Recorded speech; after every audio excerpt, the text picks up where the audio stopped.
Do you hate knowledge? Are you stuck with living in your simple ways?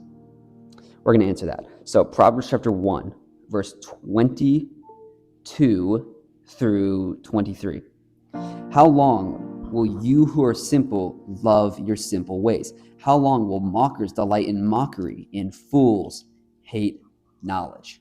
In your life, you may have an addiction problem. I don't know what it is. I don't know who you are or what problem you have. But you may have addiction to dating, you may have addiction to lust, you may have addiction to pills, alcohol, whatever it is. You may have one of those addictions. I don't know which one. Maybe it's one that I didn't even name, but everyone has something. Everyone does, whether it's addiction to laziness, whether it's addiction to eating, it's something. We have addiction to something. Okay. And so when it says, how long will you who are simple love your simple ways? What does it mean to love your simple ways? It means to love the sin, love the feeling in the moment, and not be open to change and to be hard-headed. We need to open our mind and have a softened heart. We need to be ready to embrace uncomfortable feelings in order to get out of the sin, in order to get out of the simple ways. It's easier. What it means by simple ways is that it's easier for you to just sit and continue to do the same thing every single day and not change than it is for you to get up and change it. It is way easier for me to watch porn instead of just change it, block all the social media sites, block all the websites online, and stop doing it. It's easier for the alcoholic to just sit on the bed, drink the alcohol, than it is for him to throw it away and go get help.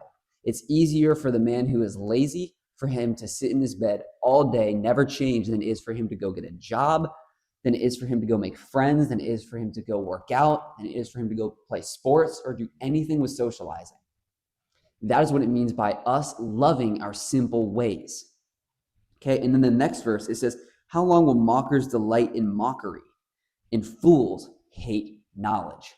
It sometimes feels like we hate knowledge. God offers us the rope. He offers us a change of heart. He throws out an opportunity for you to stop falling into the addiction. As someone who struggles with lust for close to 8 years, every single time I fall into my porn addiction, I am given the chance to not do it. I'm given the opportunity to not do it, whether it's a Bible verse pops up, whether it's my friend texts me and they say they want to hang out, whatever it is, there is always a way. There's always something that can pull me out that God is throwing to me, but I just say no. And it's easier for me to just say no, it's easier for me to just sit there and say no than it is for me to accept the offer and do something else because I'm not feeding my flesh. That's what makes it so difficult. What's up, Ted?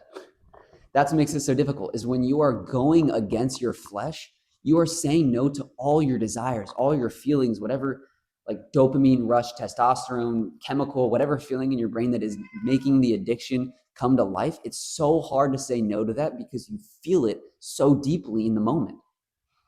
But we have to start saying no. We have to start saying no. God offers us knowledge. He offers us knowledge everywhere. There's knowledge in his word everywhere on how to fight addiction. There's knowledge everywhere in his word on how to have a better relationship with him. But we just don't take it. We like to, what does it say? Hate the knowledge. We treat it like we hate it. It's right in front of us for us to grab.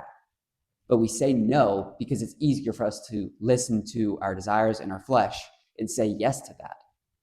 So my encouragement to you is to start saying no to your flesh and start embracing God's word.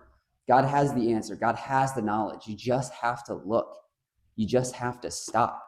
Everything goes deeper than it is on the surface level. For example, my lust addiction is deeply rooted in my search for love. As someone who hasn't dated for like 5 or 6 years, my lust addiction is so problematic because I haven't felt the physical touch, the emotional touch of love. I haven't dated in so long. And so every single time I look for lust, I'm really just looking for love, but I'm misinterpreting the whole idea of it and twisting it with feelings, with a pleasure, with, using a person for to just objectify them, like not for actual love. And so really your problems are answered in the Bible. They're rooted. You just have to look and see what it says about it, because it answers everything. So that's my main point of the video to you all. The encouragement here is to stop living in your comfortable, simple, sinful lifestyle, and it's to embrace what may feel uncomfortable, but will allow change. Love you guys. See ya.